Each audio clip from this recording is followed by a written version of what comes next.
usipokuwa na amani hata ukistaafu unaonekana ulistaafu mwaka 20 iliyopita, kumbe umestaafu jana. Na ndio unahisi kama ni mstaafu, kumbe bado na miaka 50 na kwa kama na miaka 80. Kwa kistaafu Marehemu Charles Hira alisema sio moyo tu unajikunja mpaka na sura, mpaka na mwili mzima kama hauna amani.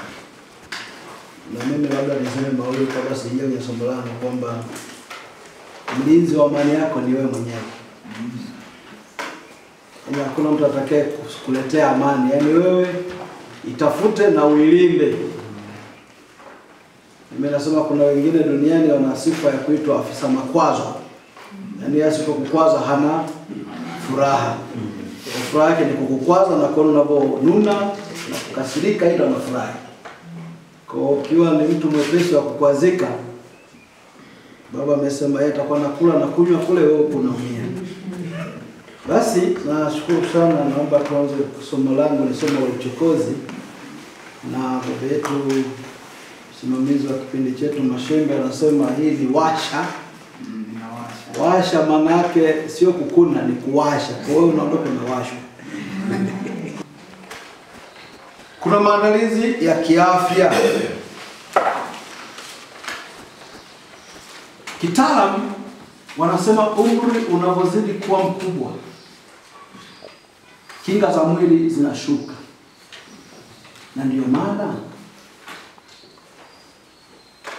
kuna watu wanasema magonjwa ya uzee, si kama ni magonjwa ya uzee. Yalikuwemo ila mwili ulikuwa vizuri, ulikuwa na maaskari wa mwili. Kichoka, zile kinga zinashuka. Zikishuka, kuugua na kupata shida za kiafya kunakuwa mara kwa mara. Kwa unapoelekea kustaafu, wakati mwingine matumizi ya kiafya yanakuwa makubwa pia. Ukiwa kijana matumizi ya kiafya ukajikuta miaka 2-3 hujawahi kuonja kidonge wala sindano. Wakati mwingine kwa neema Mungu ukata miaka 5. Hujui hata hospitalini daktari anapokeaje mgonjwa kwenye chumba chake. Lakini ukifika miaka 60 kwenda 70 kunahitaji budget kubwa ya check-up kuhakikisha kwa afya inakaa vizuri. Kuna neno linasema siku za miaka yetu ni 70, tukiwa na nguvu 80. Hivi leo maana kuwa na nguvu? Naam?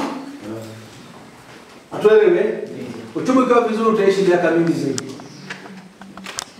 Hata Biblia tunasema Lazaro alitangulia kufa, tajiri akafuata.